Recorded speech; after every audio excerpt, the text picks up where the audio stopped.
सब लोग जो है सबसे ये राय ली गई कि भाई संविधान की स्टार्ट या मतलब संविधान की प्रस्तावना किस चीज़ से चालू करें। तो जितने भी मनुवादी या ब्राह्मणवादी लोग बहुत बड़ी मुसीबत झेलने के उपरांत मैं इस कारवा को लिए, लेकिन मैं अपना अनुयायियों से ये अपेक्षा करता हूँ कि अगर जो ये कारवा आगे भी ना जाए तो कम से कम पीछे भी नहीं जाना चाहिए। तो साथ ही होता है कि जो बाबा साहब की वो कारवा लाए थे तो क्या वो कारवा आगे बढ़ा या पीछे गया। अब अगर जो इस पर विश्लेषण किया जाए तो मैं तो ये समझता हूँ कि ये कारवा आगे तो क्या जाता, पीछे ही नहीं बल्कि बहुत पीछे चला गया है।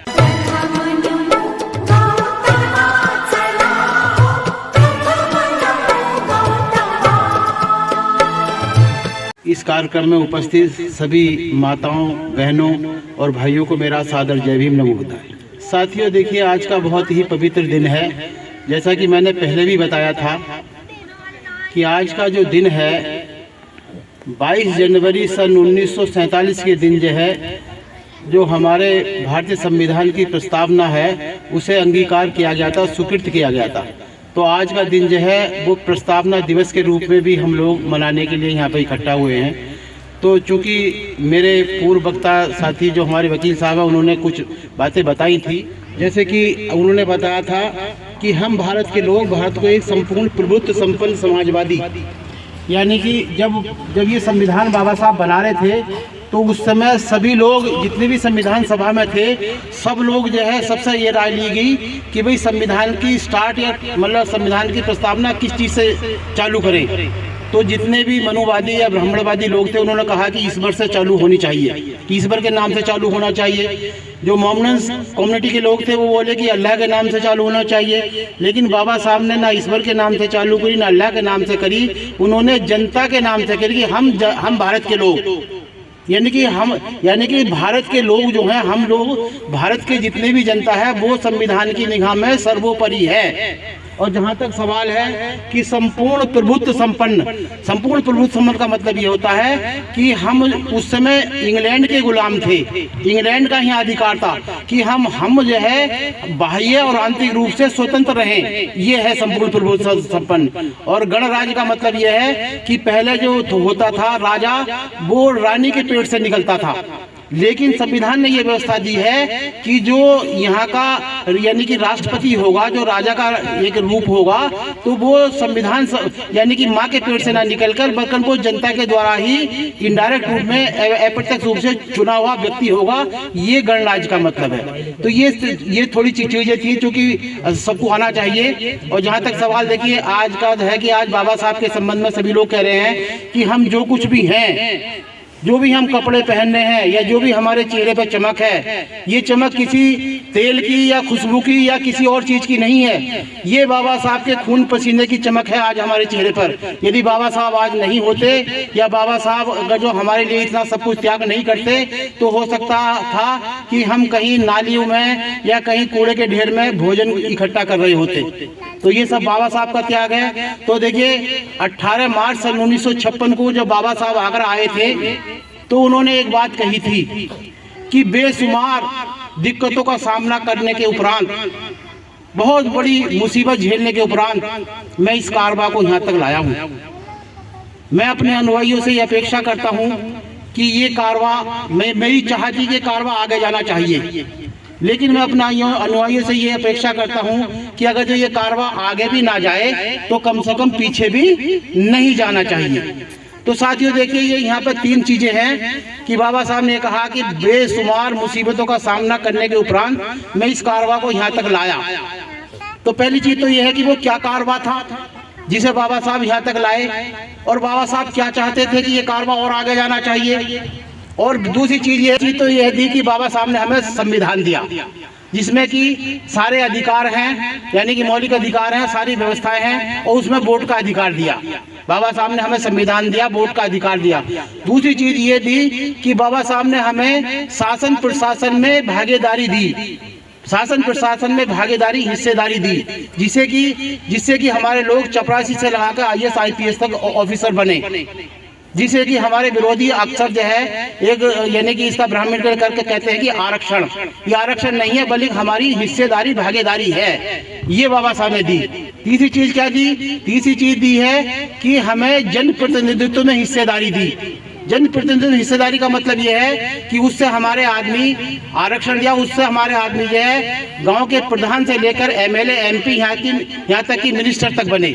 ये तीन चीजें बाबा साहब ने हमें दी। और ये तीन चीजें भी ऐसा नहीं है कि बाबा साहब ने कैसे दी।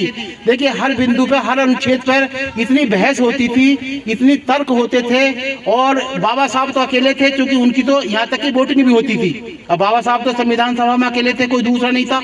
लेकिन बाबा साहब की बुद्धि के आगे, बाबा साहब इतने कुशाग्र बुद्धि के थे, इतने अकाट यानी जो तर्क थे उनके इतने अकाट थे कि उनके सामने कोई भी आदमी टिकता नहीं था। और उनके अकाट तर्कों के सामने, कुशाग्र बुद्धि के सामने सब लोग नतमस्तक होते थे और उनकी बात को मानना पड़ता था। तो साथियों ये तीन चीज बाबा साहब ने हमें दी।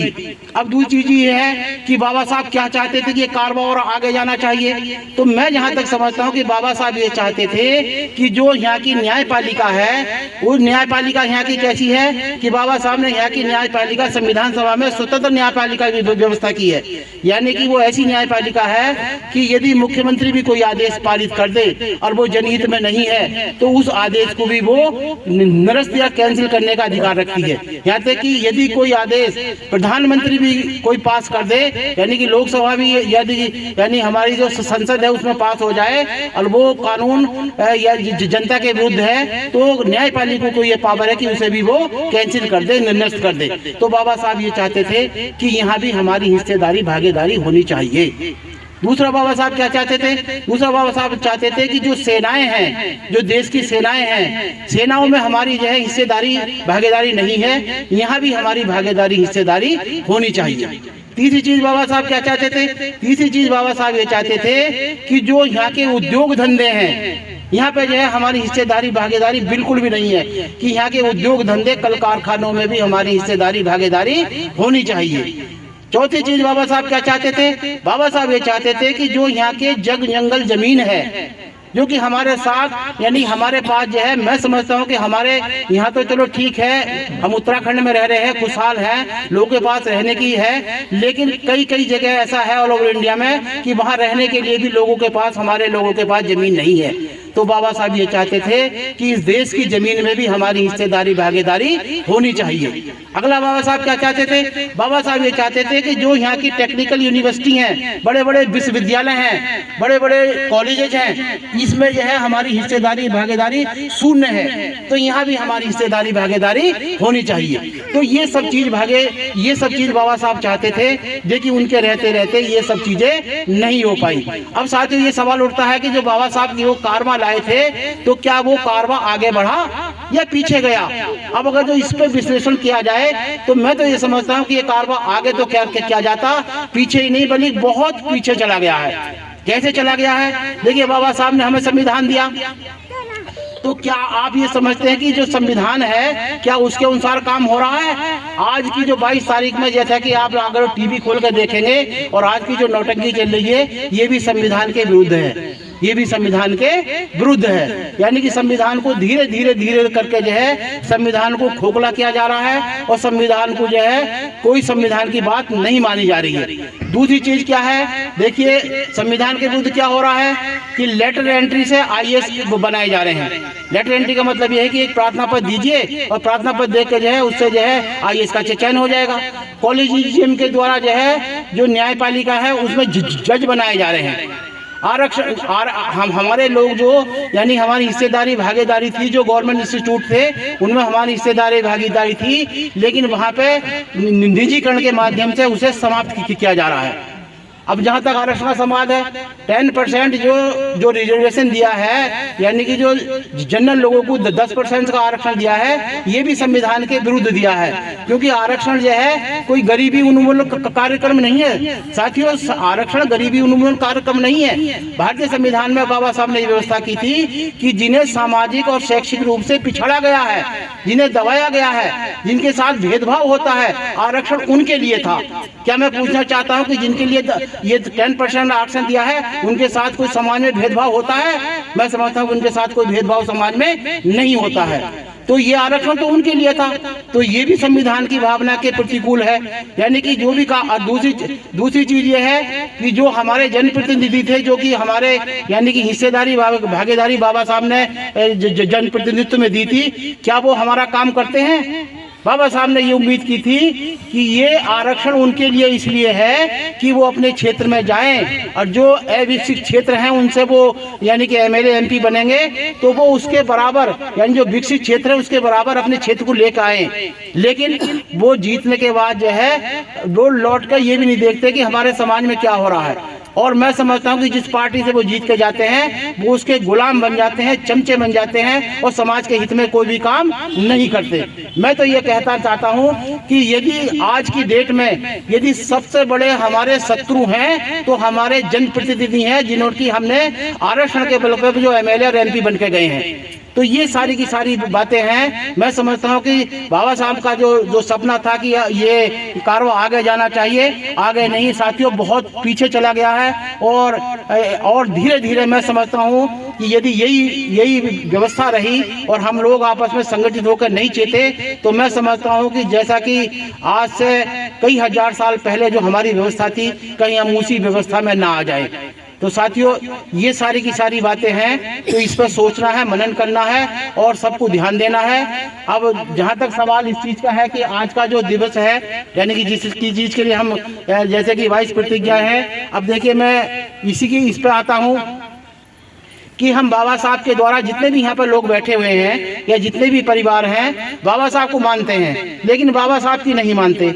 यानी कि बाबा साहब का ये लगाइए कि बाबा साहब ने आरक्षण दिया, बाबा साहब के द्वारा हमें छात्रवृत्ति मिली, बाबा साहब के द्वारा हमें नौकरी मिली, जितनी भी सुविधाएं थी वो लाभ की हमने सब ले ली। लेकिन बाबा साहब ने ये भी तो कहा था, बाबा साहब ने सन 1935 में ये कहा था कि मैं हिंदू धर्म में पैदा हो गया हूँ, ये मेरे बस की बात नहीं है, लेकिन मैं हिंदू धर्म में मरूंगा नहीं। तो बाबा साहब ने जो है लास्ट टाइम में 14 अक्टूबर सन 1956 को जो है हमें बौद्ध धर्म दिया।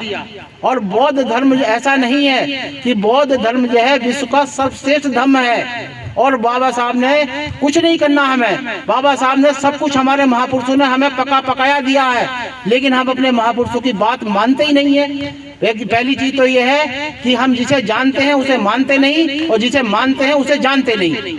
तो हम अपने महापुरुषों की भी बात मैं तो यही कहूँ अंत में कि बाबा साहब ने हमें 22 प्रतिज्ञा दी, बौद्ध धर्म दिया। यदि हम उसके बाद चलेंगे तो मैं समझता हूँ कि हमें हमारी सारी समस्याओं का यानी कि ये ऐसी जड़ी बूटी हैं, ऐसी जड़ी बूटी बाबा साहब देके गए हैं कि सारी समस्याओं का, सारी बीमारियों का इलाज 22 प्रतिज्ञा है। तो साथियों मैं तो आपसे ये निवेदन करना चाहता हूँ कि अपने व्यवहार में, अपने परिवार में, अपने इर्द गिर्द इन 22 प्रतिज्ञा का प्रचार प्रसार करें और अपने व्यवहार में डालें, जिससे कि हमारा कल्याण होगा।